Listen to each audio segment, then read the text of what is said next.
book when my dad told it, because it was, oh, well, there's the barn with the sweet smelling hay and there's half a dozen cows, and the old guy would go around with his bucket and seriously milk the cows by hand. So that was what my dad remembered as a dairy farm. Wow. So anyway, other than that, there was no farming in our backgrounds at all, like at all. So to cut a long story short, I suppose over a period of time, they taught us how to drive tractors, how to milk cows, how to feed calves, how to do all this stuff. So we'd come from Melbourne, where milk comes in a carton out of the fridge at the supermarket. So we hadn't really thought too much about where milk came from.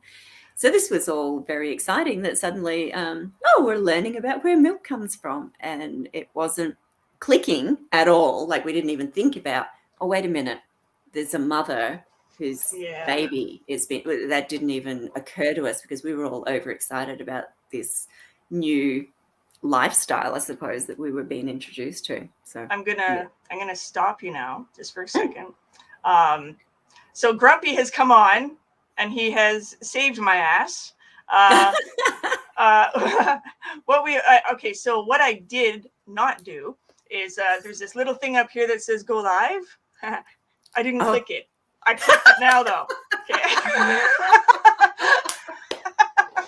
So we're live now. Yay! Yay! Well, I was going to say it all looks the same, but no. I see the little thing up in the top corner. It says live. Okay. This is live. 1 minute. Yeah. Well, I told you there would be some hiccups on this one. So what I'm going to do is, I'm not going to take you off screen, but I will introduce you, because there are going to be a couple people that might be able to see now. So I'm just going to let everyone know who has joined us, but no one's really joined us. But in case there's someone. Okay. Yay. So I'm going to introduce you now. Beautiful artist, Angela Lilly, is joining me today. I had interviewed her once before. However, I failed to write down any notes about dairy farming, because I failed to remember that she was once a dairy farmer. Her art just blew me away. That's what it was. And it is quite moving. But today we're going to focus on how she got into the dairy industry, what that was like emotionally for her, and how she got out of it, but more importantly, how she was able to break the cognitive dissidence later on. So we're going to, if you don't mind, Angela, we're just going to start again. Like I said, practice makes this perfect. Grumpy is in the house. I'm going to say who's in here so that we can all make sure that we acknowledge everybody. So we have Grumpy Vegan Granddad is in the house. I'm saying that because that's how he taught me to say it. Michael is here as well. I have Shamira. I hope that's how you say her name. Hi, Shamira. And I believe Mike, sorry. Yes, Mike is here as well. He might have left, but he might be here still. I'm not sure. All right, so now we'll carry on. We'll start again. Okay, so basically we'll go from where you moved onto the dairy farm. Or actually, you didn't move on to a dairy farm. You moved into dairy country, basically. Well, right? Completely by accident. So, as you said, we've just been having a bit of a chat prior to this. So just to recap, my husband and I, we'd had a very traditional, typical sort of upbringing. We lived in Melbourne. So we lived in a city, obviously. And as I was just saying, milk came out of a carton in the supermarket. Like, you didn't think too much about it. Now, I wasn't born and brought up in a city, but we had lived in a city for quite a long time. So as a young child, I had lived in a rural area. So I knew it didn't really come out of a carton, but that had become our norm. You didn't think about it. We ate meat every day, went to the supermarket and got milk, and never once stopped to think that, hey, where's the baby that this milk belongs to? That wasn't in our thought. So anyway, we ended up in dairy country completely and utterly by accident. My now ex-husband was a typesetter, and he got a job working for a magazine. So we moved to a regional city in another state. And as I was just explaining, I knew no one. So we didn't have any accommodation actually in the city. We were about 30 k's out. And I had a small child. Our oldest child was about 2 at the time. And so I just sort of started walking around and knocking on doors. So the doors that I found to knock on were dairy farmers, and they were pretty widespread. I suppose maybe, I don't know, 5 kilometers apart or something at that area. And we were living in an old farming house that had been converted to a pine plantation, so it was growing trees for toilet rolls. So there was less farms than there used to be in that area. But anyway, it so happened that the people across the road were very loving and welcoming and kind, and they were sort of like, "Oh, come over for tea, come and hang out with us."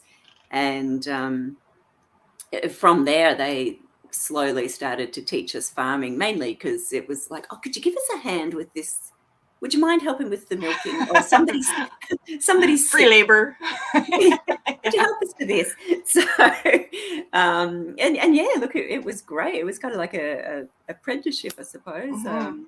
We remember, this was a totally different lifestyle for us. We had never had anything to do with farming. Like, we didn't have any relatives that were farmers. We didn't have any friends that were farmers. We had never had anything to do with farming. So this was very exciting. It was kind of like, oh, we're learning to do something new. Right.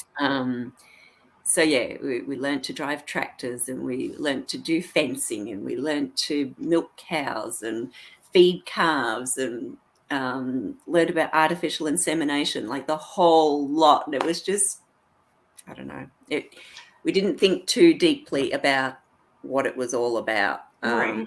We just thought it was very interesting and exciting and fun. So that was how we got into it. That was how we learned about it. Okay. Now, did you end up getting your own cows eventually? We didn't end up getting our own cows. From there, we went to work on a dairy farm. We wanted to move back to Victoria, and we thought, oh, this is a way of doing it. We've learnt these new skills. Let's go and work on a dairy farm for a while.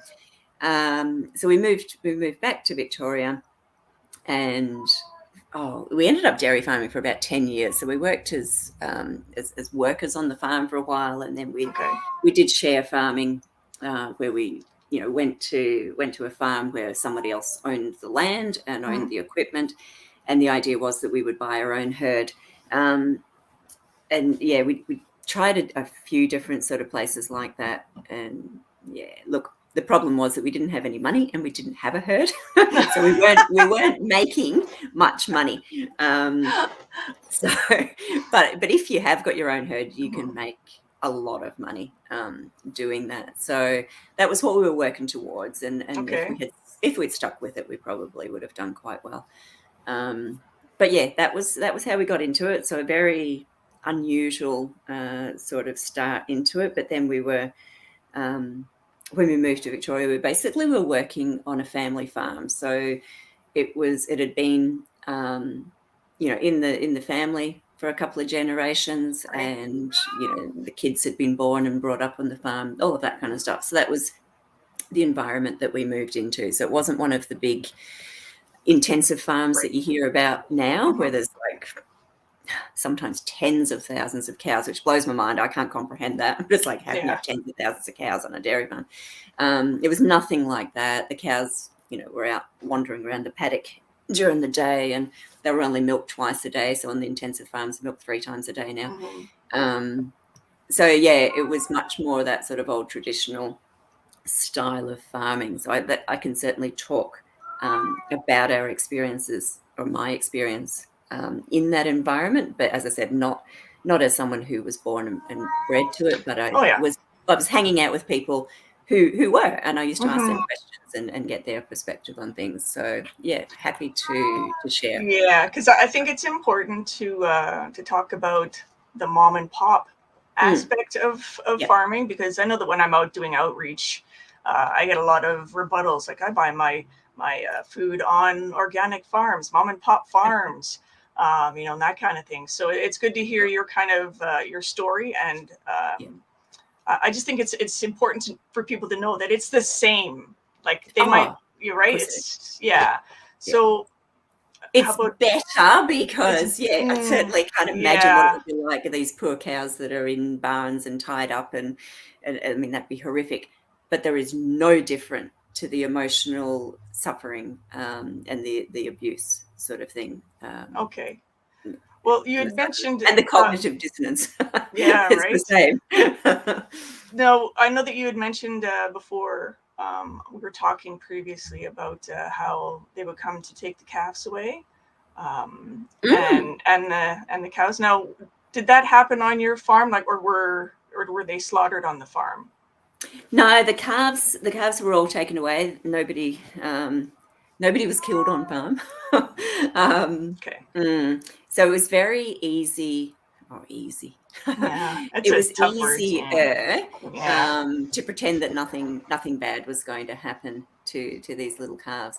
So there's a lot of sort of aspects of that have stuck in my mind, I suppose. And I think I mentioned last time we were chatting, one of the things that I noticed, as we were dairy farming for 10 years, so had sort of a period of time to observe this happening. So one of the things that sticks in my mind is when the heifers, the young cows, had their first calf, they would be incredibly distraught when their baby was taken, like incredibly upset.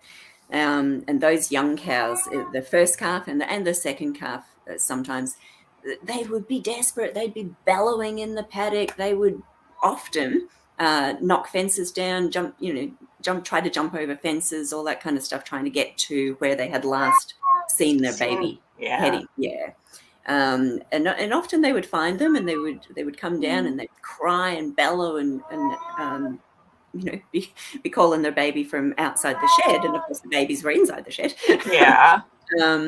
How did the babies react? Did they even know? Like, could they tell that their mom was outside, or? The babies were often mooing. They were like calling the cow. They often were. So look, I can't say whether they were calling to their mum or whether they were just calling or whatever, but she was certainly looking for her baby. There was no. How did you deal with that? How did that feel, like the first time that you witnessed that? You just kind of, you try not to think about it. You just try not to think about it. Like, did you think about it and then push it right down, or like, do you remember doing that at all? Well, I remember asking the farmer about it, and I was kind of like, wow, like she must be really, really upset. She's come 3 paddocks, and he would go, oh, they get over it really quick. And that was the stock standard thing that farmers would tell you. And we started saying it as well after a while, because that was the way that they were taught. Remember, they were intergenerational farmers. They had been born and brought up on farms. Right. So this was their norm. And they would be like, no, don't worry about it. They get over it really quick. She'll forget about it. Yes, sometimes you get ones that, sort of come down to the shed, but it's very rare. Don't worry about it. She'll have forgotten by tomorrow, this kind of stuff. And they would just go and get the little motorbike and chase her back to the paddock. Aww. And, that would kind of be the end of it. And you would sort of be watching going, oh, that kind of gets that yucky feeling. Feels a bit uncomfortable, but, the farmer I know said. nothing. Well, that's it. Well, that's it, because you think, I know nothing. They've been living this for generations. I'll just respect their you're just learning, their knowledge and their experience, and I'll just go along with it. So what I noticed, though, was that as time went on, because we were on a small farm, there were older cows there. Like with these intensive farms, the cows, get sent off to slaughter quite young, like maybe 4 or 5 sort of thing. And that definitely would happen on these family farms as well, but not as often. You would tend to keep the cows a lot longer. So there were some really quite old cows, like maybe a handful. We're talking like maybe 5 cows that were 10 and over. Okay. And again, we're talking coming up 30 years ago. That may not happen now. That was our experience at the time. Okay. Good to note. Yeah. So this is not normal. This is not normal. Nowadays, dairy farms are not exclusively, but increasingly intensive farming. So what I'm describing here is not what the more and if common. they do exist, they're being phased out. They're being pushed out. They're being pushed out. More and more farms have been amalgamated together. Corporations are buying them, and more we're having feedlots and barn systems and that kind of stuff. And that's happening in Australia as well. And particularly in the area that I live in now and where it was before, we still have family farms here, and people are like, oh, that doesn't happen in Australia. Well, it does. It does. And it certainly is happening in the UK and America as well. So anyway, so the point I was going to get to was that we had cows that had been there for a while, and so I got to watch them over the years. Right. So these young cows would be, as I said, severely distraught. When you went out into the paddock to collect the calf, they would chase after you. They might even try to headbutt you, chase you, charge you, get you away from the baby, that kind of stuff. And then as they got a little bit older, they would be almost resigned. You would come and get the baby, and they would run along after the trailer for a while or something like that, but then they would stop, and they stopped trying to break out of the fences and that kind of stuff. But sometimes they would stand in the middle of the paddock and bellow for a while, but they definitely were getting over it quicker. They weren't getting over it, in my opinion. No. It's more like broken, right? They just kind of... It was like depression. Yeah. And what I noticed was the ones that did manage to stay in the herd as old cows, these poor ones, I would watch them, and they would have their baby, and they would see the motorbike with the trailer coming, and you would see them look up, and they would walk away from the baby. Oh. They would just walk away. Oh my God. So sad. They're broken, so depressed. They just knew. Yeah. They just walked away, and then they would just turn their back and eat the grass, and often not even watch. Now, to me, that's like, I'm a mental health professional. I work with humans with mental health issues and addiction issues and that kind of stuff. And these cows were displaying, depression. Absolutely. Signs of depression. So yeah, that was just sad to notice. And I used to talk to my husband about this and say, oh my God, like I've been watching these cows, and the older cows, they just walk away from the babies. Like, that's not okay. And you'd be like, and that was the farmers like, oh, they got used to it. Yeah. And the farmers like, yeah, well, this is it. And the other thing that you would get was the farmers would, people in general would get quite judgmental. And you may have heard the myth, dairy cows are not good mothers. That's a load of rubbish. They are beautiful mothers. I've watched them care for their babies. Heard that just recently, in the short time that they get with their babies, they are beautiful mothers. But what you do get is these cows that I believe have mental health issues from having their children stolen year after year. Remember, it's every year. Right? Once a year. Imagine a human. Imagine that happening to a human, right? Oh my God. You'd be Handmaid's Tale, right? Just horrible. So what you would get is that these cows were just walking away from their babies. So they were just kind of like, and sometimes, not very often, but we did observe it a couple of times. I think these cows were so depressed that they would have the baby, and usually they would clean them, but you would very, very occasionally get one that wouldn't even clean their baby. They would just walk away. That was rare. That was very rare, but I think that this is maybe where that myth comes from, that other bad. It is, because I remember hearing an interview with Ed Winters just recently, and he was interviewing a dairy farmer. It was a while ago, but I remember him saying that the dairy cows, sometimes they don't even clean their babies, so we gotta take care of them, otherwise the babies would starve to death. And now this is exactly why. It makes perfect sense how you have explained. That's the reason why they're not cleaning their babies. They're not going to eat their babies. And that was rare. I really want to underline that was very rare, but we did see it, and it was with not the older ones, a little bit older. So not the brand new mums. They were desperate to keep their babies. So they've had a maybe sort few. of that 4 or 5 year old. So they've had it happen a few times, and it would occasionally happen. And then the older they got, the more likely they were to walk away. But there was another side to that too. The older they got, the smarter they would get. Smarter, they were smart anyway. Cows are not stupid. The more hopeful they would get that maybe they could outsmart the human. And the older cows often would try to hide their babies if there was like a little, I don't know, long grass in the corner or a little thicket of trees. They would pop their baby in there and try to hide the little one. And yeah, it's really sad. And what we often saw happening as well, and this was a lot more common, was that an older cow that maybe, as I said, I reckon they were depressed, would steal the calf of another cow. So she'd maybe had her baby taken. Sometimes she was still pregnant, but yeah, a cow would have a baby and she would steal it and she would protect it and look after it. It wasn't her baby. Yeah, so you'd see that happening. See, I never heard these kind of stories.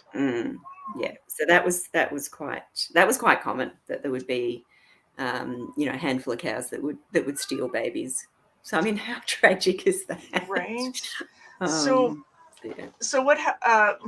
The male cows, then, obviously. Oh, the little calves. So obviously all of the little ones were taken. They were left with their mum for the first, I can't even remember now, 24 hours. So they got the colostrum. But that's law in Australia. That wasn't there was 2 reasons. One, it's law. They have to get the colostrum. They don't have to stay with the mum. It's not law for them to stay with the mum. It's law for them to get colostrum. The other reason is you can't sell it. So if the cow comes onto the onto the dairy platform to be milked straight after birth, she has to be milked into a bucket. You can't have the colostrum going into the general. So there's 2 reasons. It's practical to leave the baby with the mum because you don't need to mess around with them. Obviously, the smaller the baby, the more at risk it is of dying. So if you leave it with a mum for the first 24 hours or 12 hours or however long the particular farm does it, then they're getting the colostrum. You're meeting, the law requirements, and you're not having extra work for yourself. So that was kind of the way it was done. But some people milk the cow into a bucket and then feed the colostrum to the baby. So you could just let the mum do it. But anyway. Okay. So different farms do it different ways. But anyway, bottom line is all the babies get removed very quickly from the mothers, and the mothers are all back in the milking herd. And you've then got obviously girls and boys. And at the start of the calving season, the majority of the girls will be segregated and raised as replacement milkers. So that's every year. And the boys, of course, are considered superfluous. So it's very, very, very rare. It does happen, but very rare that people will keep a male to raise as a bull on the farm. Most of the cows, certainly in my observation, and definitely in the intensive farming situation, they're artificially inseminated. So often the semen is coming. Actually, often it was coming from the USA. Oh, okay. So yeah, it wasn't like it was, we'll keep some of these males for bulls. They weren't, and yeah, they were just. So let me just clarify. Were the animals all artificially inseminated back then? The majority of them. Were? What they would do is usually they would keep a couple of bulls on the farm that were clean up bulls, I think they called them. Okay. What does that mean? It's just the cows left at the end of the season that are not yet pregnant. And yeah, they maybe have a couple of Jersey bulls or something like that, and their job is to try and get these cows pregnant. That's okay. Clean up. If these cows don't get pregnant, then they will go to slaughter. They call them empty cows. So if they're not pregnant by a certain period of time, because they try to, the idea is you want your calving season to be contained, not spread out over the entire year. Makes sense.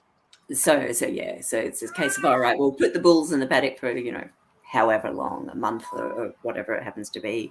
Every farm is going to be different. So there's always going to be people going, we have the bulls in there 6 months, or we don't use bulls. There's always going to be differences. But that was, not just the farm that we were on, but many other farms that I knew that was the method that was used. But as I said, definitely on these large intensive farms that I've got no experience with but have seen in videos, artificial insemination is definitely the way that it's done.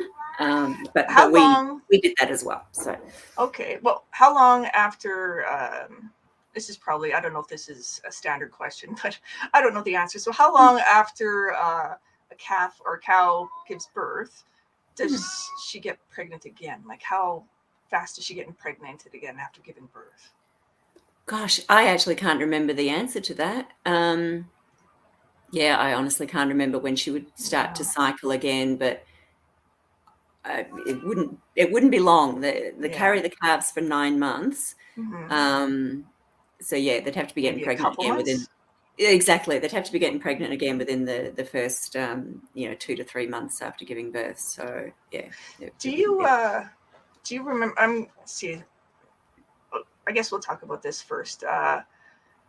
When the trucks came to pick up the little babies, for slaughter.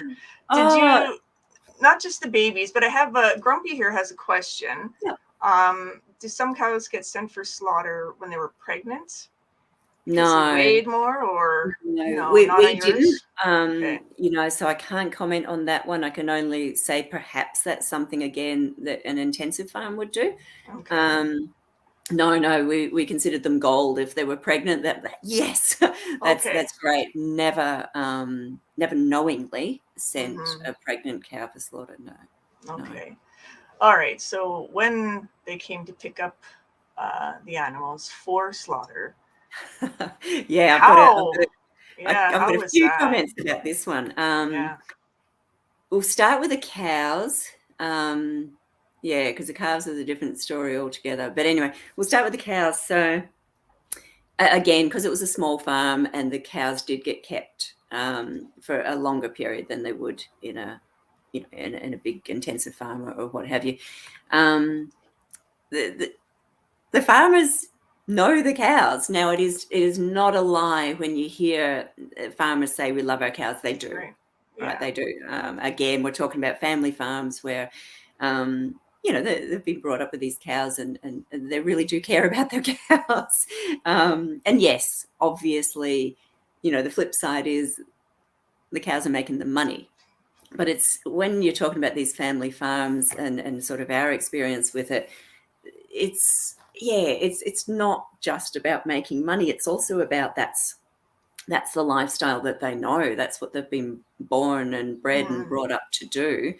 And it's often very scary for a lot of these families to consider doing something else. And there's a lot of anxiety and stress around the suggestion that, maybe farming's not going to be sustainable into the future. Like that's very upsetting for them, obviously. That wasn't our experience, but I'm just commenting that was a side thing. So when these cows that they had known since they were little calves, and they did care about them, we're going to go for slaughter now. So they're going to be going for slaughter because perhaps they get mastitis a lot. So as a mother myself, I've had mastitis and it is incredibly painful. Like it's horrific. So some of these poor cows would get that repeatedly. Like it just, I don't know. It's just, they were susceptible to it for whatever reason. So a cow that has mastitis, again, will get milked into a bucket. You can't sell the milk. You've got to treat them with antibiotics, all this kind of stuff. So there comes a point where they're not viable to keep in the herd. So they might continually get mastitis, for instance. Right. They might have had a really bad case of mastitis and damaged their udder. So maybe only three teats delivering milk. which if they're a really high producing cow, they might still stay in the herd, but chances are they're no longer going to be viable. Right. They might have hurt themselves. They might be lame. They might have hurt their leg or their feet or something like that. So that would be another reason.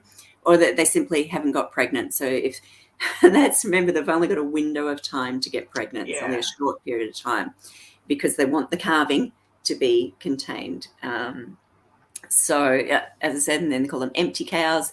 So there's, a few reasons. And also, of course, when they get older and the milk production starts to drop off. So I suppose you've got a handful of reasons that you might be sending these cows to slaughter. And what I observed, certainly, was that these cows would be kept back after milking. They would be diverted into another yard, and then they would just be left. Everybody would go away, and the truck would come and load them up, and no one would see them go. And so in order for the farmers to be okay with it, they couldn't look at any part of it at all, not even the loading. And again, this is just my experience, my observation. I'm sure, and sometimes the farmer would go and help. I've heard a lot of stories where the farmers couldn't actually watch their animals go on the trucks. So. Yeah, and I did ask, a couple of people about that. I was like, how do you cope with how do you cope with your favorite cow going on the truck? And it was never verbalized going to slaughter. Never. Just it was going on the truck.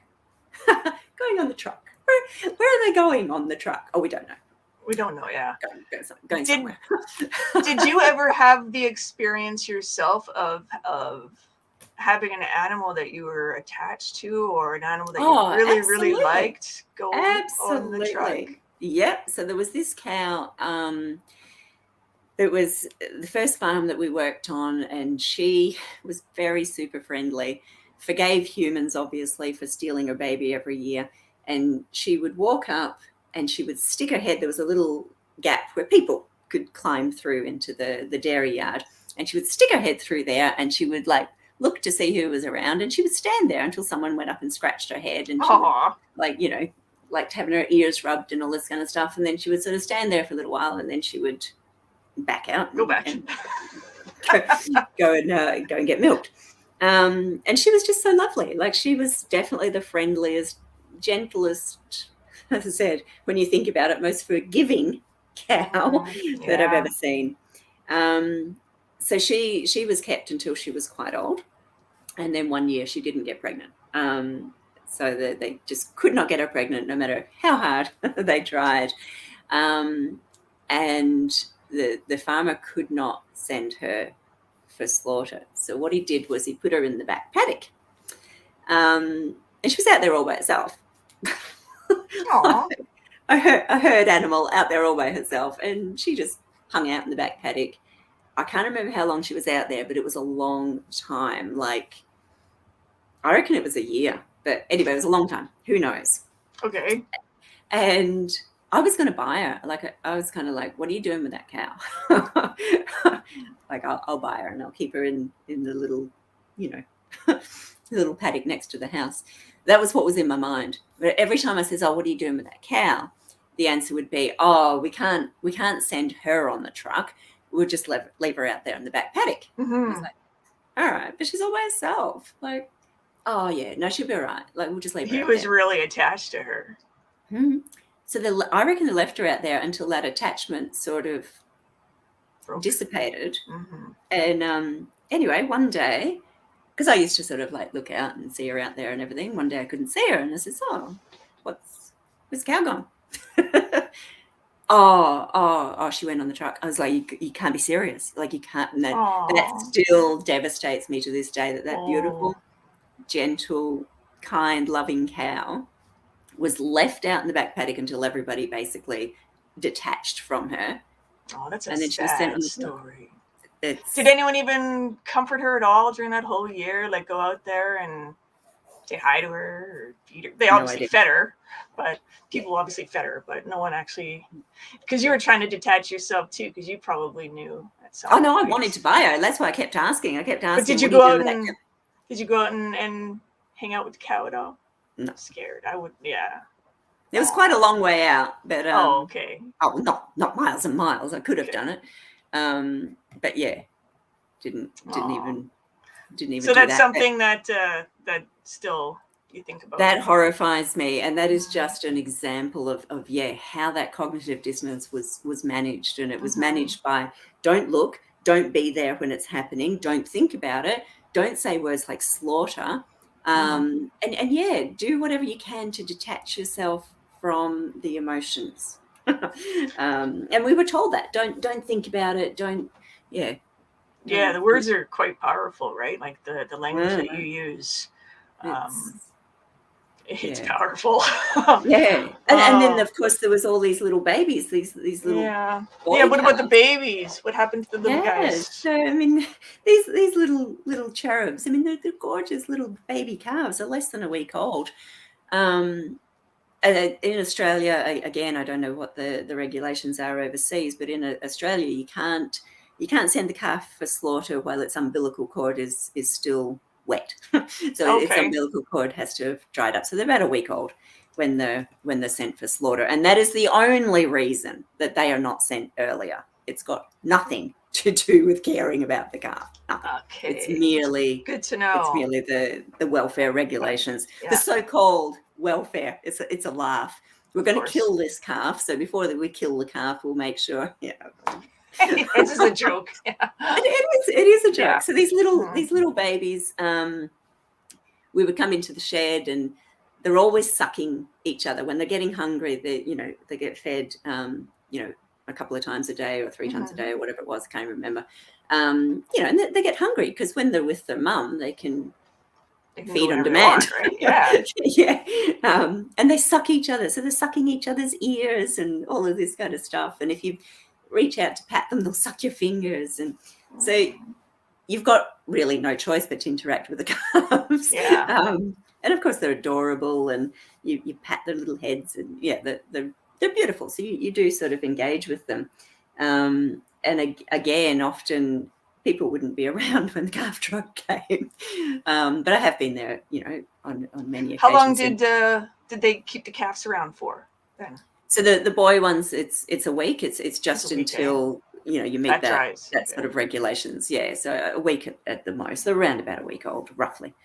Probably a bit less. And of course, the calf truck comes like maybe once a week or whatever. And there's always ones that you're trying to shove on because they'll be all right. Just put those on. So it happens. And then it's horrendous when, I mean, we didn't talk about any of this and it's nothing that I knew about then. I didn't know anything about it then. Just to explain, at the time, the calf truck, like a school bus, the calf truck would come and the guy would just come in and pick up the calves and carry them out, put them on the truck, and the truck would go away and nobody talked about it and nobody spoke about it and it just was nothing. It was just like, okay, that's just what happens. Calf truck's coming. Yeah, calf truck's coming. Oh, okay, calves are going. Yeah, I got to go that way. Very much. And it just wasn't discussed, I suppose. But, I mean, I've since found out these little babies, they're transported, obviously, without their mothers. Scared. Without food, without water, these so-called humane regulations that are meant to sort of look after the welfare of the calves. I mean, come on. They take these babies off to, off to the slaughterhouse or whatever, and they're in pens there, and there's dogs barking, and I go for a run in the morning, and I run past the stockyards, not the actual slaughterhouse, but the stockyards, the exchange yard, livestock exchange yard. And the signs on the pens there are always, saying laugh, laugh, haha. Saying, it's written on there, do not kick the calves. Do not drop the calves. Do not use dogs with the calves. This is written on the signs. It's like, oh my God. Obviously someone's done it. Exactly. Oh my God. It's like you need to be told not to hurt a little less than a week old, few day old baby. Well, we just had stand, like the little tiny tops. We just had a big story come out here in BC on a dairy farm where there was footage of dairy farmers kicking calves. So yeah, I can see why they had to make a sign for it. It's horrendous. Jeez. It's just like, wow. So basically, whenever the trucks would come, then people would just turn the other way and go do something else. Unless you're asked to come and help. But the guy didn't need help. He was a big burly guy, and he would just come in, and there was a set pen that the calves to be taken were in, and he would just come in and clear that pen, and that was the way it went. And he would weigh them. He would weigh the calves and take the calves. So I always remember that the biggest calf, it was this male calf, and it was 52 kilos, and I weighed 52 kilos at the time, and I was like, wow.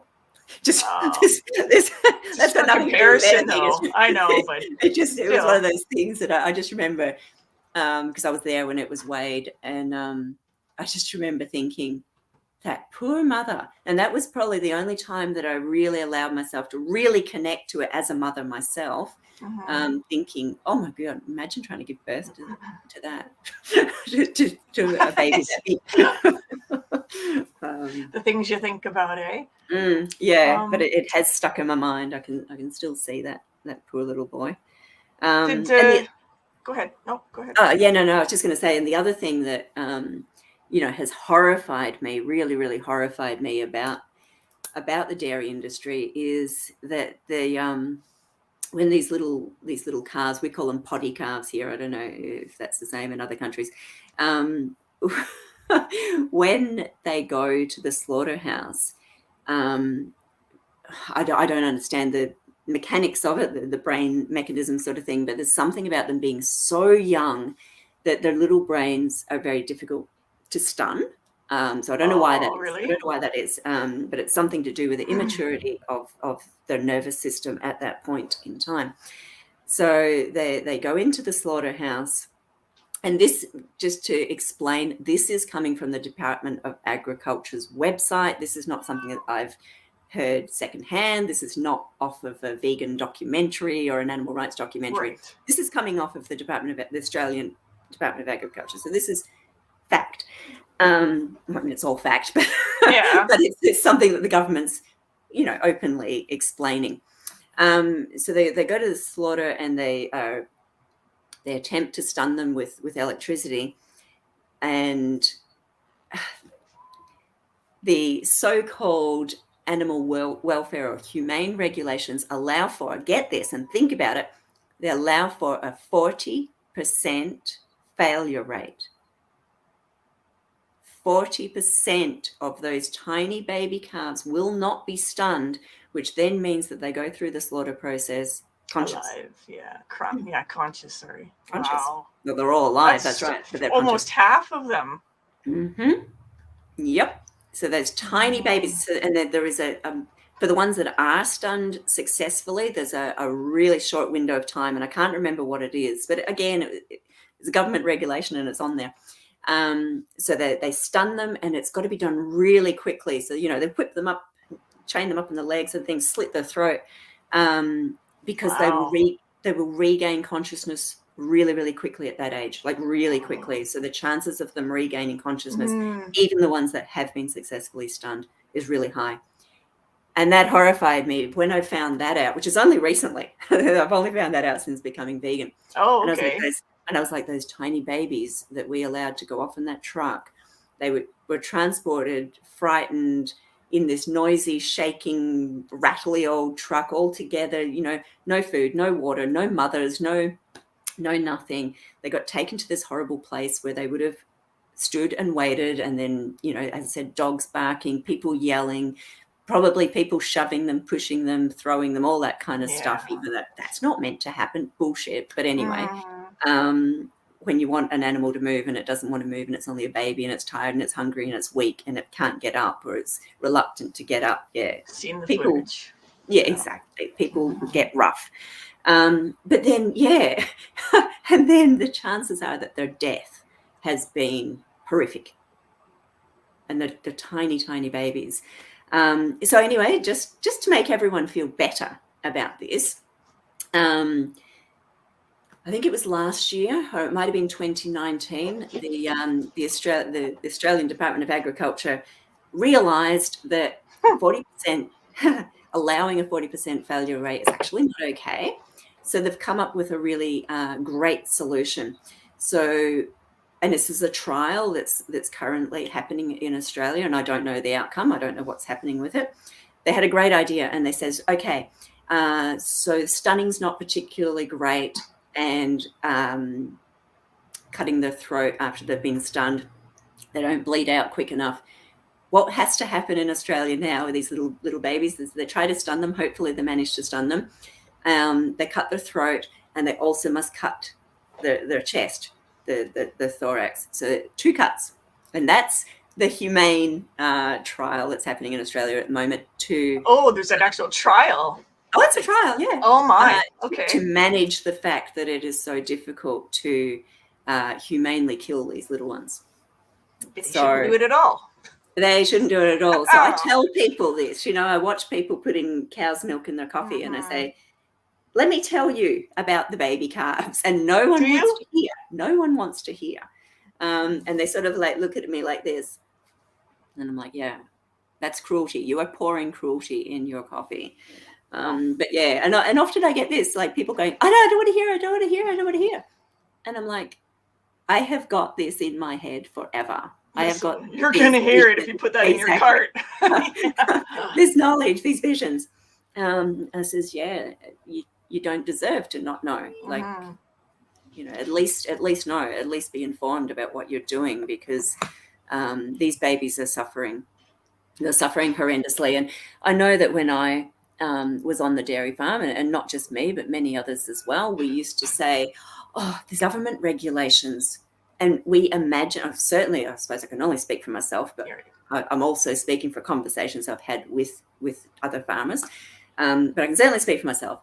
And I imagined that the cows and the calves went into the slaughterhouse. They were basically stunned when they weren't looking. They're sort of walking in and, what's happening here? It's all a little bit confusing. Bang, stunned, don't. And they knew nothing else. Yeah. Exactly. And that was how I imagined it. And that was how I dealt with it. And I'll tell you what, I'm pretty damn sure that that's how the majority of dairy farmers, probably all farmers, are dealing with it. And certainly the people that I knew at the time, which, as I said, is 30 years ago on a very small farm. But you imagine that. And then... Well, think about it. That's how we imagine our feet, our eating meat, right? That's how we... Exactly. It was all humane, and we, you hear that. Our animals had a beautiful life. Yeah. Look. So they had one bad day, but the rest of the time they were out in the green paddock and the sunshine, and right. They should be happy for that. Yeah. That one gave bad them day. life. Yeah. Okay. Remember that bad day? No, of course. But yeah, the baby calves, like, and as I said, what I'm describing, all of it's probably not on the Australian Department of Agriculture site now, but you will be able to read about the trial they're doing, cutting the thorax and the throat. So it may not still say 40% failure rate. 40% failure rate because they're now doing this. So, but just be aware. So yeah, and there's lots of information. There's and I assume that other governments are the same, but the Australian government is very, very transparent about how slaughter is carried out. So you can go and read about it, and it is very descriptive and very clear. So if you want to know, you can go and read about that and compare it to Dominion and Earthlings and Lucent and all of those kind of things. And you will find that we're, with these animal rights documentaries, people love to go, they've cherry-picked some bad moments and cobbled it all together. We'll go and read the Department of Agriculture's website and find out what it means when we talk about some information and some knowledge behind your thoughts. Exactly. Humane slaughter means very, very little. It really means very little. It's for these little calves until 2019, 40% failure rate was written as the accepted. That's just sad. Take of that what you will. Wow. So there's obviously a lot of cognitive dissonance going on. But did it ever come through, like with maybe in your dreams? Did you ever have any nightmares or anything like that while you were in farming? I don't think I had anyone who was in farming. I think it was after we'd come off the farm. Because it was too, Yeah, and I can still see it incredibly clearly. And what the dream was, there was a pile of, not sure if it was dead cows or just skins of cows. It might have just been skins. Okay. I'm really not sure. And on top of it, this being was struggling to get up. And it eventually stood up, and it was a little calf, a baby calf that had been skinned, and it was just dripping with blood. Wow. So I can still see that. So yeah, that's a horrible dream. Yeah. So certainly, it started to come out after we left, but yeah, while we were on there, it was all about just doing your job, right? You do your job, look the other way, don't think about it, sort of thing, and certainly, for us, it was a great lifestyle. Like, we'd come from the city, and all of a sudden we had this opportunity to live the dream. We were out in all this beautiful green grass and blue sky, and so long as you didn't think about what was happening, it was all lovely. It's an enticing lifestyle, you said. Yeah, and look, for us, it was only happening sort of once a year with the calves. The calf truck come, and you just kind of didn't think too hard about it, and maybe they're not, and we would say, maybe they're not going to slaughter anyway, because you didn't really ask where they were going. It's like, maybe they're, because they may not have. They may not have. Maybe they were going to a sanctuary. Maybe they're going to a sanctuary. They would go to the livestock exchange, and 99% sure they would then go to the slaughterhouse, but they may have went to a growing on farm. We don't have a big veal industry here, but we do have veal.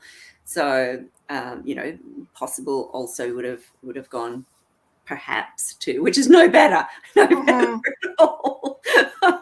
So for those who don't know, veal is about keeping the calf contained so that it doesn't develop its muscle structure, and the meat stays very tender and sort of white.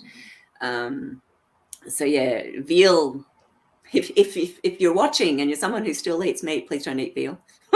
Please don't eat veal. I think it's one of the worst. They're all disgusting. Don't eat meat, but jeepers, don't eat these little tiny babies. They've suffered so much. I want to go to the comments here for a second. Grumpy Vegan Granddad says, great story, Angela. I think you are amazing. Thank you too. Let's see. Any farmer, let's see, he also says, so any farmer who says they love their animals are talking bullshit. No, I don't think they are. No. As I said earlier on, I think it's genuine. I think it's genuine. Certainly the people that I knew, and, I had lots of friends who were in dairy farming, and they were lovely people, and I'm still friends with some of them, and maybe some of them are watching now. Hi. I think what I would interpret from that comment is that I think when we tell people you can't love animals and eat them too, right? So I think it's under that same. You can't love animals and think too. Kill them, right? Yeah, you can't love animals and think too deeply about what you're doing. Yeah, look, I don't know.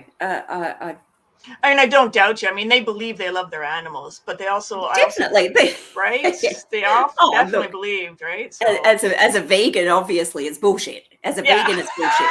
Yeah. As a dairy farmer, it was true. Right, it was true. For sure. It wasn't. You weren't paying lip service to it. You weren't sort of saying, "Oh, I love the animals," and then going and giving them a punch around the corner. You would go and give them a pat because you loved them. You cared about them. But as a vegan, obviously, the real counter argument is, oh my God, are your kids safe? Should I call child protection? Yeah, right. This is how you love people, or this is how you treat those you love? Exactly. Yeah. Okay. But yeah, but it, as a sentiment coming from a dairy farmer, it is genuine. In my own experience, and also, with the people that I observed. And as I said, I know people who are still in the dairy industry, and they're lovely people. They're kind, generous, wonderful people. Well, I have Corvid Moon here says that one explanation would be that humans are great at compartmentalizing and being hypocrites as a result, right? So very wonderful very way of summarizing it. Yeah, thank you. Yeah, very well said. 100%, very true. And look, as we have sort of talked about before, we're focusing on dairy farming here, but at the time I was also breeding, raising, and showing chickens that, and I would cull them myself. So I would chop their heads off, prepare them for dinner, and I did that myself. Yeah, you told me that you had this like kind of thing going on. I killed my own meat. Well, not quite that. It was an arrogance, definitely an arrogance, but I was managing that cognitive dissonance by justifying it by saying, oh, well, if you out there can't kill your own meat, then you shouldn't be eating it. I, on the other hand, I can kill it myself. So it sounds bizarre. I know, right? Saying it now sounds bizarre, but that was how I justified it. And I actually thought that I had a moral high ground. How? Wow, I don't know. Because I was doing it myself, because it was like, oh yeah, well, I'm eating the meat, but I can kill it myself, and I've done it myself. So that's, I don't know. It was a bit of mental gymnastics there, but it was that sort of, that homesteading kind of attitude where it's all natural and it's a circle of life and all the stuff that as vegans we all of that was all tied up in it, where it was like, oh well, we're just putting food on the table and feeding the family. But I think about it now, and these talking about the birds, these were little chickens that I raised, and then if I had too many roosters or whatever, it took the head. And you did, and it was just a.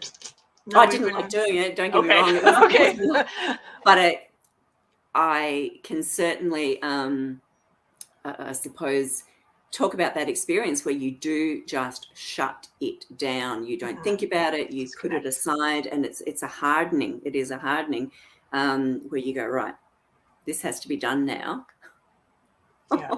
And you do it. Got to do what you got to do.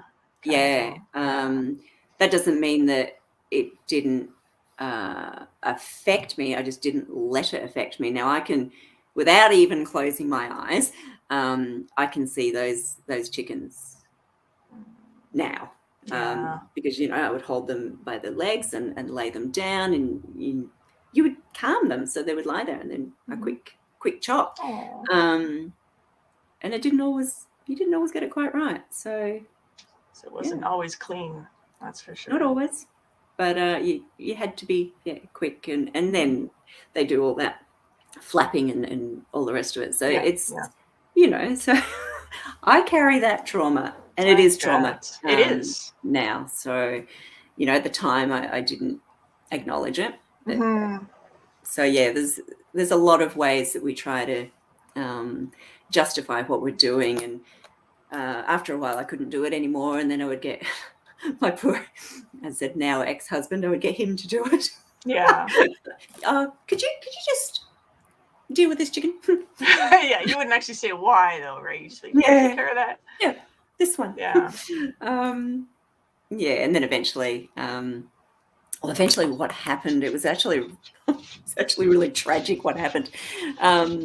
We went on holidays, and a friend offered to look after the chickens, and instead of coming, they lived a fair bit away, instead of coming to our place and looking after the chickens, we took them to them, and they forgot to lock them up one night, and the fox killed the whole lot. So oh no, that was the end of the oh no. So that was how I got out of chicken farming. Okay. That's tragic. How many chickens were in there? Oh, by that stage, probably didn't have very many, maybe 20 or something. They were pets by that stage. Yeah. It was pretty sad. Okay, so let me just give me 1 second here. Okay, I'm back.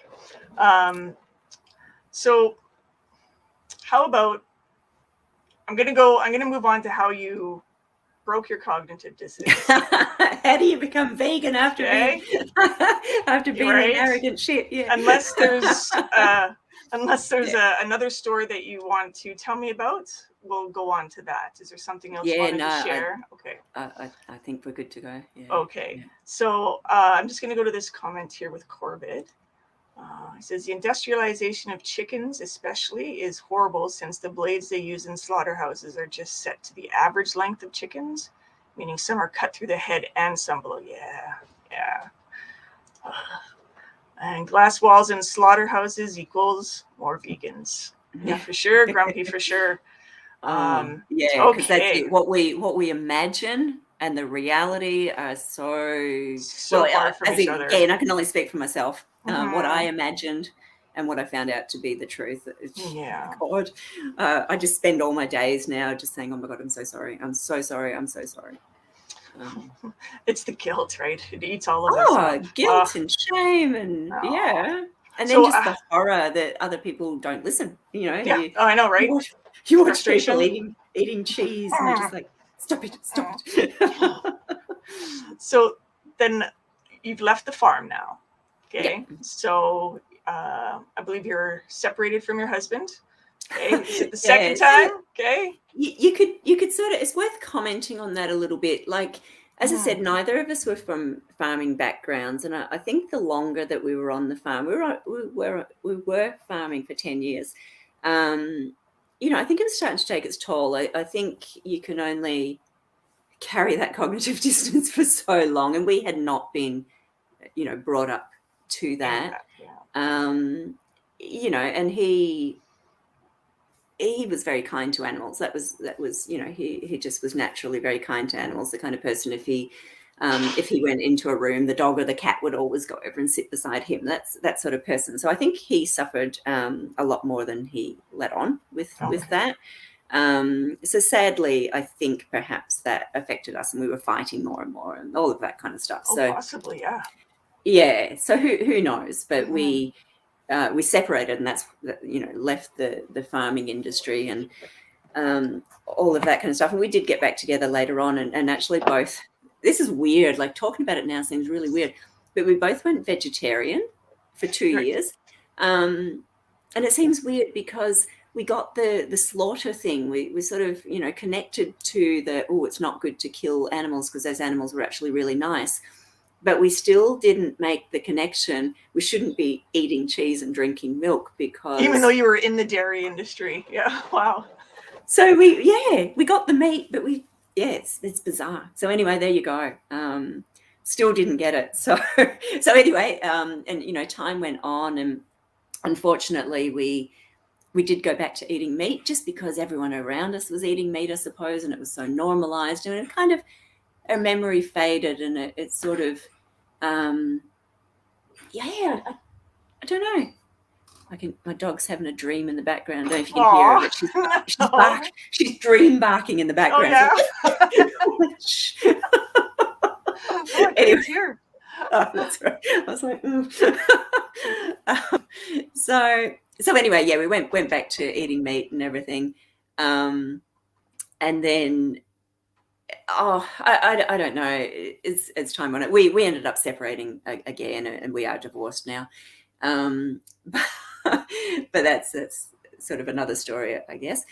But what happened for me was, as time went on, I guess maybe the PTSD or the trauma or the memories, as you said, coming out in dreams and all of that kind of stuff, it was kind of getting stronger. And as time went on, I knew that I shouldn't be eating these things, but I still was. And so I sort of went through periods of time where I would go vegetarian, and then I would eat a little bit of meat, or go back to being vegetarian. And it sort of was swinging around, and I was thinking to myself, I need to watch the documentaries. I'd heard about Dominion and Earthlings, and I was like, I need to watch them, but I didn't want to. I was like super scared of watching them. Like, I really didn't want to see the truth. So I guess I knew that what I had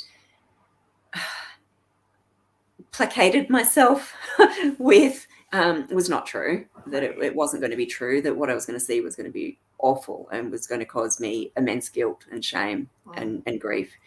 So I sort of put it off for a while, and I thought, I guess, we'd be going back maybe can't remember now, 2018, I guess it was. I was mainly vegan, but I didn't consider it necessary to be fully vegan because those people were a bit crazy and a bit extreme. So again, all the things that I hear now as a vegan, I was saying to myself or to other people if it was relevant. And I was like, oh no, look, I'm mainly vegan. I don't eat meat. I'll occasionally have a pizza if I, go out with people and they're sharing a pizza. Or if I'm at work and there's only cow's milk, I'll just have that in my coffee. So I wasn't vegan, and I didn't realize I was nowhere near being vegan. But I was kind of like, I'm pretty much vegan. So that would have been 2018, I think. And then 2019, I pretty much consider myself to be vegan, but I knew that I wasn't really. I didn't tell people I was vegan because it was one of those things, if I don't tell people, then I can cheat. I still had the idea that you can actually cheat at this. You can't cheat at this. No. I had this weird idea that you could. So that was probably, sort of or part of, has to go further back. That must have been 2018 because I went vegan at the beginning of 2019. So I don't know, something like that. I actually don't have a date, and I have a lot of trouble. I have a lot of trouble remembering timelines. They say that if you can't remember your story, you're probably lying. I promise I'm not lying. I'm just old, all right? I'm old. Well, yes, I will allow that excuse because I use it myself, so you're allowed. That was 1 year, some year, whenever it was. Okay. So go back a year at the beginning of 2019. Yeah. My two sons went overseas. So one of them still lives overseas. He was going over to Scotland to live permanently. And my younger son went with him, and they had a holiday over there and caught up with friends and relatives, because I'm Scottish and my ex-husband's Scottish, and so we've got lots of extended family over there. So basically, I was home alone, and I thought this is the time to do it because I had tried to watch Dominion the year before, and I had basically spent the whole year. So it would have been 2018. I watched Dominion over the year, but like in little tiny increments. This is how pathetic I was. I could only watch like 30 seconds at a time. I'm like, oh my God, that's what I did. It's fine. It's awful. So anyway, the boys were overseas. I had the house to myself, and I thought, right, I'm going to make myself watch these things because I know that I'm still making excuses because I don't know.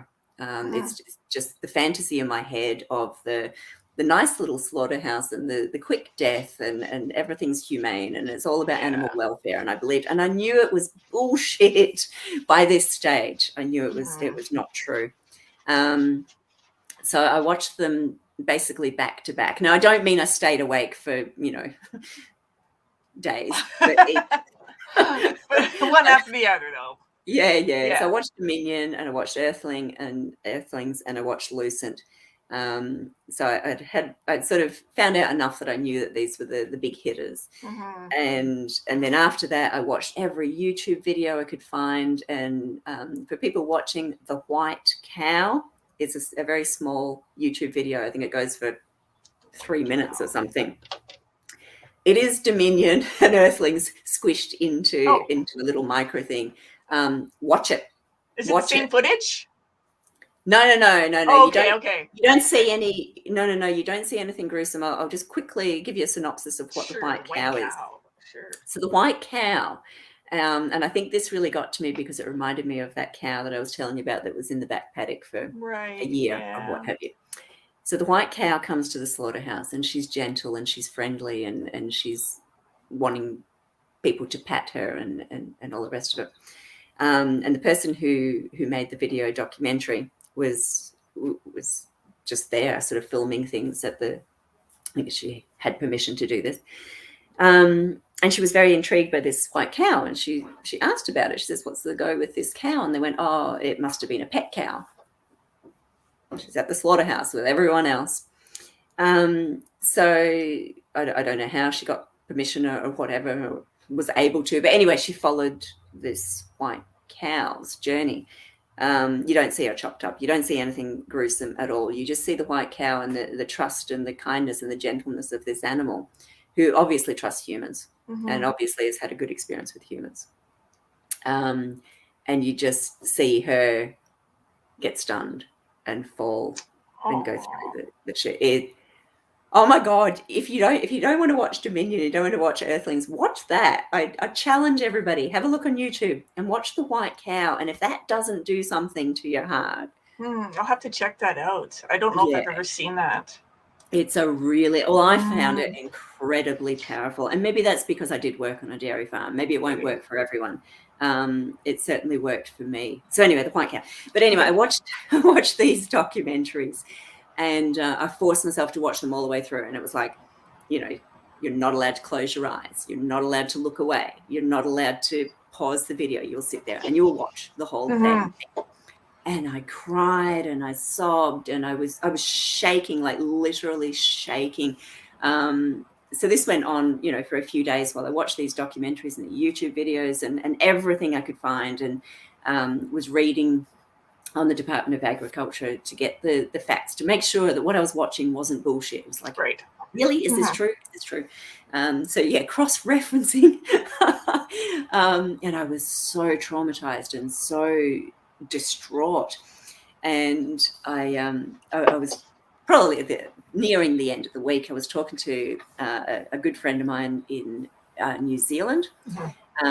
He's a long-term animal activist over there, quite well known over there, and I said to him, I says, you know, I wasn't a good enough vegan, I wasn't a proper vegan, but by God, I'm going to be the best vegan now, because, you know, I told him, I says, I'm watching these documentaries and I'm not going to stop until I'm 100% sure that I will never, ever, you know, harm anyone again. I'll never do this again. And he goes, well, what have you watched? What are you doing? Watch them all. Watch them all. I'm going to watch them again. And he goes, oh my God, I think you've watched enough. He says, you need to stop. And I was like, I think I need to watch them again. And he's like, no, you've done enough. You're going to harm yourself. And at that stage, I think I was so ashamed and so guilt-ridden. I was like, well, that doesn't matter. You know, that doesn't matter. I have to do this. And he was like, no, you have to stop. You have to stop. Anyway, and I did stop, and my son come back from overseas, and I was so traumatized. And I said to him when he got home, because prior to that, although I had been eating vegan, I guess we could say I had a vegan diet rather than being a vegan. But he was still eating meat, and I was cooking meat for him. So that was a bit before watching the documentaries. So when he came back from overseas, I said to him, I can no longer have meat, eggs, dairy, leather, any of this stuff in the house. I says, this house is now a sanctuary. Can't have anything like that in here. I says, if you choose to still eat meat, I said, that's no problem, but you will need to go and eat it elsewhere. And he was like, oh, okay. What happened? And I says, I've watched these documentaries, and I says, I just can no longer be a part of any of this. And then I started crying. And over the next 2 weeks, I kept trying to explain to him what I had seen, what I had found out, what I experienced, and I couldn't. Every time I started trying, I would just start crying, and I would just sob. And he would just be like, okay. So like, what the hell is wrong with her? At the end of this sort of 2 week period where I was trying to explain, he said to me, he goes, don't worry about the whole meat thing and all the rest of it. He says, I'm going vegan too. And I was like, okay, cool. And I thought, oh, he must have went and watched the documentaries. So a few months later, and then we just carried on. We just carried on being vegan and learning how to do that, and being pissed off at the supermarket. You've got to read every label because it's milk powder in, everything. Milk products. Jeez. I couldn't believe it. I was like, oh my God. Anyway, and a few months later, I said to him, I says, what made you go vegan? I says, did you watch the documentary or what happened? And he goes, God, no. He says, I don't ever want to watch the documentaries. He says, I saw what it did to you. So I know that this is serious and this must be real. Yeah, and that was enough for him. Whoa. So yeah, that was pretty powerful. Well, you said before that you were still pretty much vegan. You'd cook the meals and that kind of stuff, though. Yeah. And you never really preached about veganism to your family at all, did you? Like, didn't talk about it. Most people didn't know it was vegan. Yeah, kind of so vegan. Plant-based, I suppose. Now I would call it plant-based. Yeah. So yeah, I think with your history, for one, and then having you bawl like that in front of your boy, he's like, okay, that's serious shit. Yeah. I wouldn't have watched them either. If you were my mom, I'd be like, okay. Whoa, she's lost her mind. I think I'll keep mine. But yeah, but you know, and that I actually thought I was gonna be like that forever. I was like, oh my God. And as I said, my friend had said to me, like, you need to stop, like you're traumatizing yourself.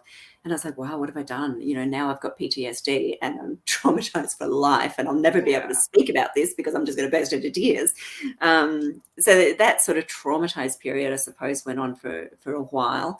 And then I was angry. Oh my God, I was so angry. And it was very hard to talk to people about it then too, because I would get really aggressive and basically tell them that they were selfish bastards. And been there. And then I was really worried. I was like, oh my God, I'm never going to be able to have friends again. I'm never going to be able to socialize because I've become this monster. Extreme. So that went on for a while.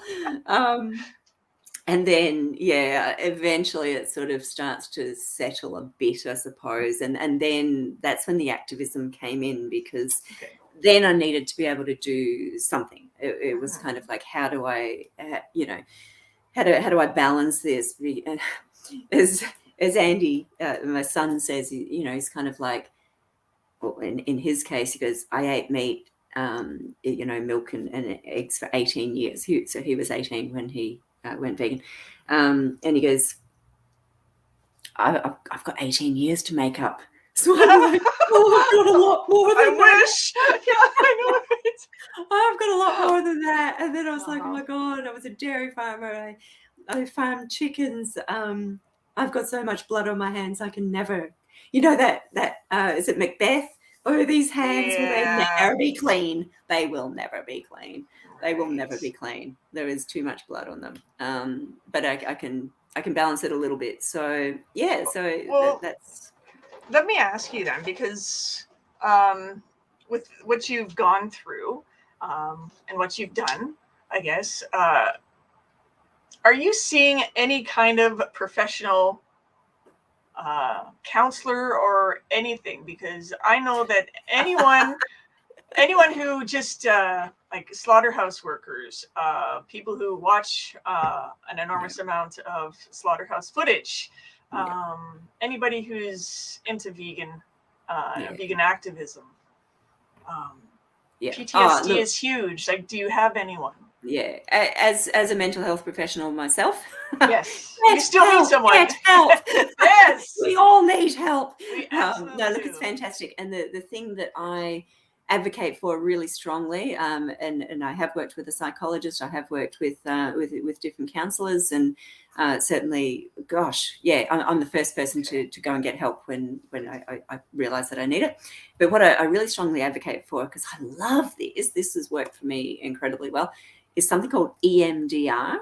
Yeah, EMDR. So, if you've heard of that, it's so it's the simplest thing, and it works so well. So all you do is basically you sit there and you can talk about the thing if you want to, or you don't even have to. You can just think about it, have the feeling of that it brings up, whatever it is, whether it's having watched a documentary or having chopped heads off chickens or whatever it is that you're trying to deal with, and then the therapist, just in my case, my medical doctor does it. She's wonderful.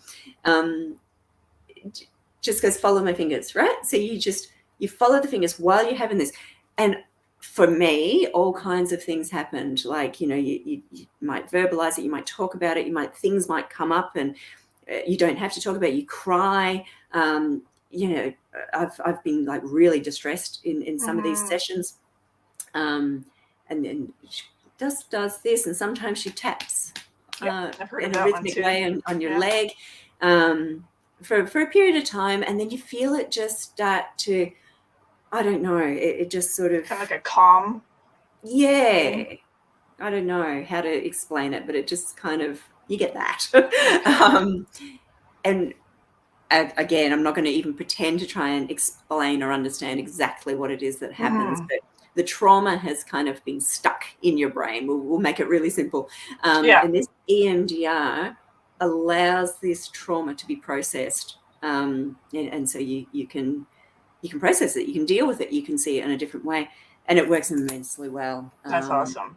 And I've had multiple sessions of that. Oh, good. Try it. It's really, really good. I've also had hypnotherapy and also had acupuncture. I recommend all of them. Right. Go see a psychologist, counselors, acupuncture, hypnotherapy, EMDR, do it all. Yeah. Even if you're not into veganism, for crying out loud. I mean, I think everyone should have therapy. Right? Even if you just, just want some. Not feeling happy. I'm a little down today, for sure. Because I tell you what, it's amazing what comes up in these sessions too. Like you think you're going there because you're like, well, I don't want to be a nasty person and yelling at people for putting cow's milk in their coffee or whatever. I need to be a little bit more balanced in my daily life. but you go there with that in mind. The next minute you're talking about something from your childhood. Else. Yeah. Oh, my cat died when I was 3. So we're all just working through our childhood, I tell you. That's all we're doing. Exactly. So other stuff comes up as well. So definitely recommend that. There is no shame at all in getting help for mental health issues. Like it's a wonderful thing to do. It will give you the opportunity to reach your potential and be your best self. So that's what we all want, surely. Absolutely. Go get it. Nothing to be scared of, and you can get some really good results. So go for it. Do it. Do it. Go vegan and then get a counselor. Just do it.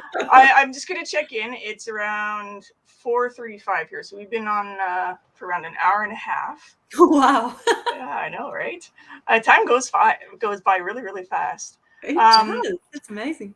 So what I'll do then is I'm just going to get you to quickly let me know what you're doing now, because I know that you're doing a lot of activism. If you wanted to name what you're involved with. And I don't have to describe as much as I would like to.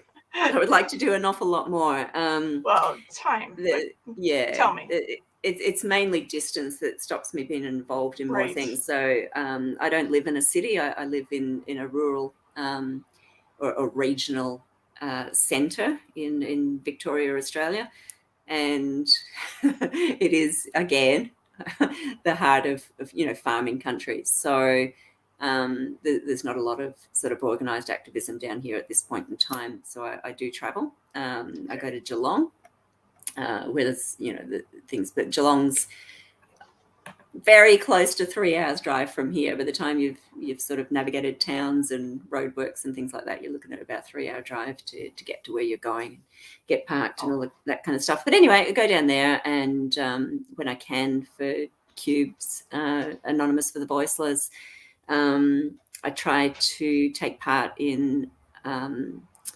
Animals First on the 2nd, which you don't eat on the 2nd for 24 hours. I usually actually do 40 hours just because I can. I don't know. Like I said, these hands will never be clean. So I kind of probably push it a bit further.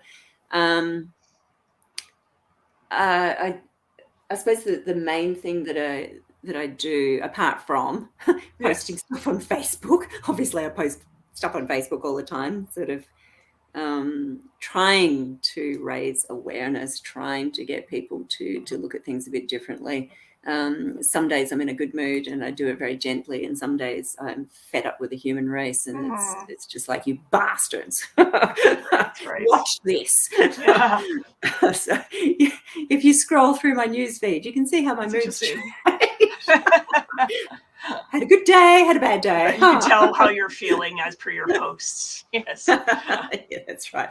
But certainly, you know, the thing that kind of opened up for me this year was doing narrative art or animal rights activism through art. So I suppose I've been an artist all my life, not in a professional sense, but just, you know, enjoy art, good at depicting things in a visual sense, and like drawing animals and things like that, but never really thought about it as a form of activism until actually it was earlier this year, and there was two things that happened that kind of brought this to the forefront. So the first, I'm actually not sure which one happened first.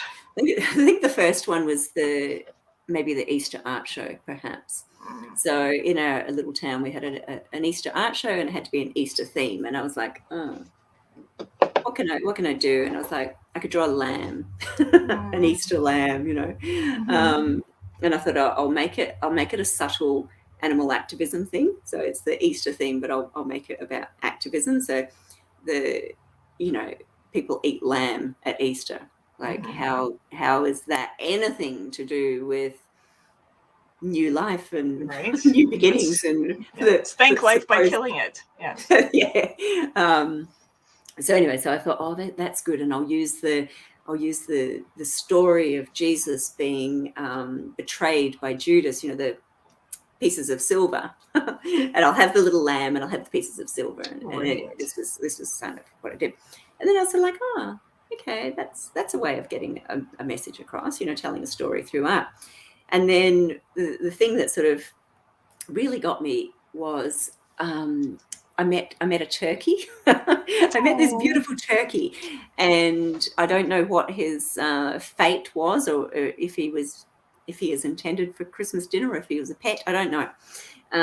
But anyway, I met this turkey, and he was in a yard with some chickens and whatnot, and I saw him, and I was like, oh, look, a turkey.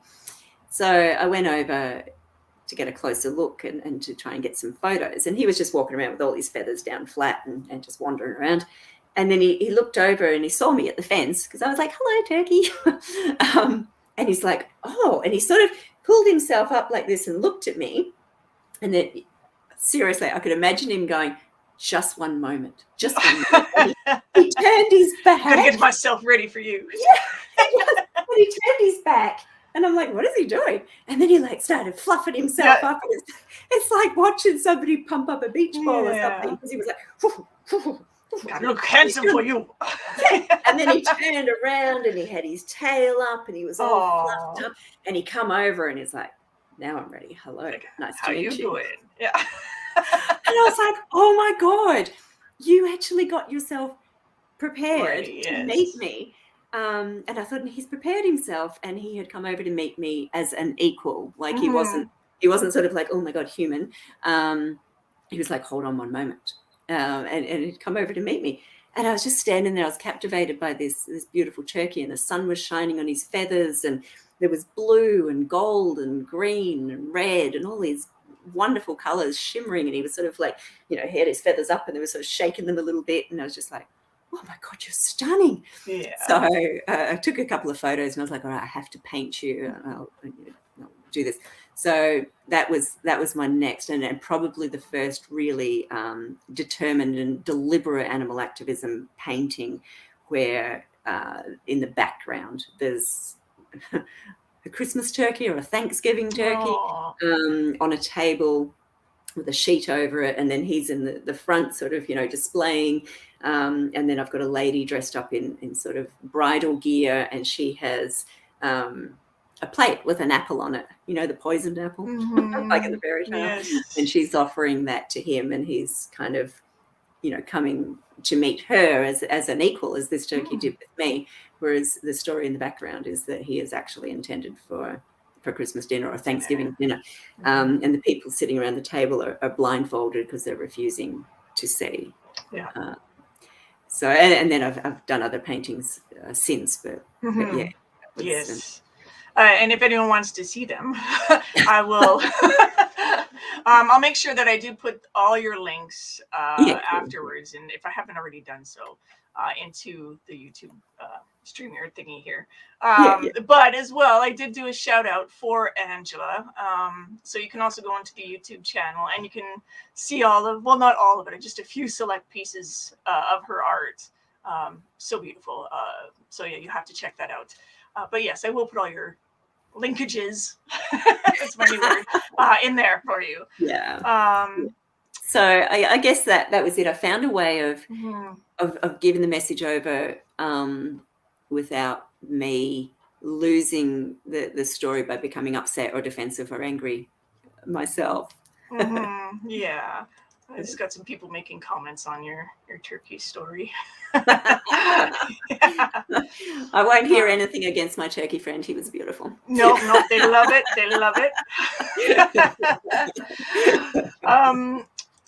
Okay, so you're doing art. That's one of your main focuses of activism right now. I mean, you do go out, but it's quite a journey for you. So you do your Facebook posting every once in a while, but the artwork is... The art's what I'm hoping to develop and what I want to do. And I haven't started this yet, but this is kind of the next... what I would like to do is put all this together in a book. I would love to have a book and tell the animal stories. But then I had this bright idea. I could tell people stories as well.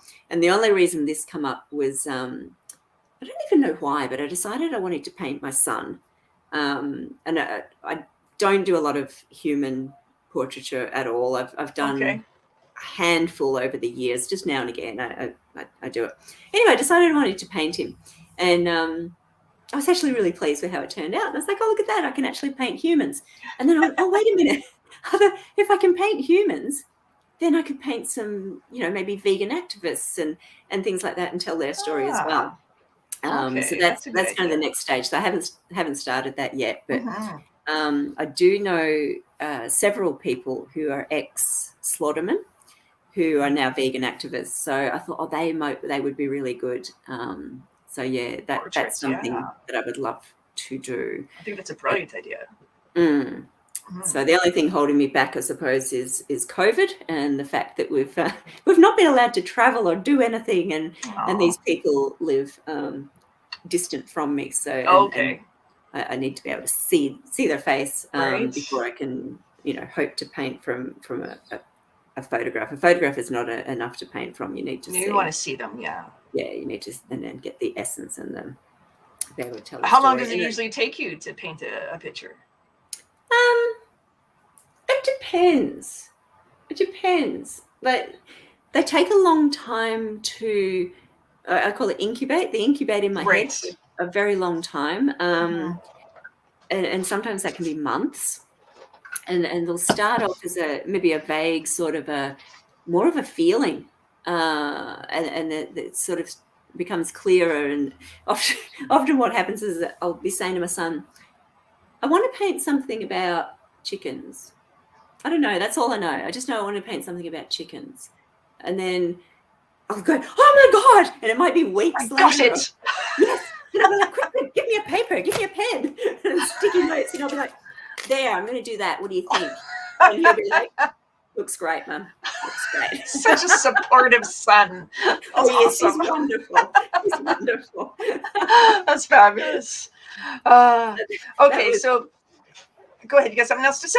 No, I was just going to say that was how the chicken, which is on the website, so people can see it. But the chicken one, I actually scratched that in the sand down the beach. I was like, it's going to have the chickens up here, and I'm going to do this. And Nice. That's fabulous. I love how ideas develop. Yeah. So, and to answer your question, once I've got to that stage and start to paint it on a week at most. Okay, that's not usually. Okay. Yeah, it depends. I'll usually fiddle around with details for a while, but it doesn't take an enormous amount of time. But there's a long period of time where it's been sits in there forming. Yeah. Okay, well, we have been talking for almost 2 hours now. That's a long time. It is. But what I'm going to do is I'm going to go to the comments. So if any of you guys have any questions for Angela, now is the time to ask, because I will be closing it down in around 10 minutes or so. Maybe 5. We'll see how it goes. So are you working on any art pieces right now? In my head, yes. In your head? You got a few kicking around? I have got 2 major pieces in my head, and I actually need my son to model for me. So he models for me if I'm putting humans into it.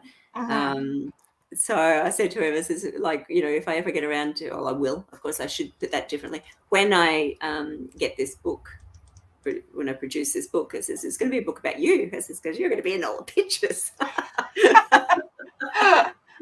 That's fabulous. So he's very kind. He models for whatever I need him to do, and it's just to to see exactly where hands and things would be, because in my head I'm like, I need someone standing there doing this or whatever. So I get him to just stand so I can go, okay, get the proportions. Do you know Shamira? Yes. Okay, she has a comment that says potluck and plants. Oh, yes, to you? Does that mean something to you? Thank you, Shamira.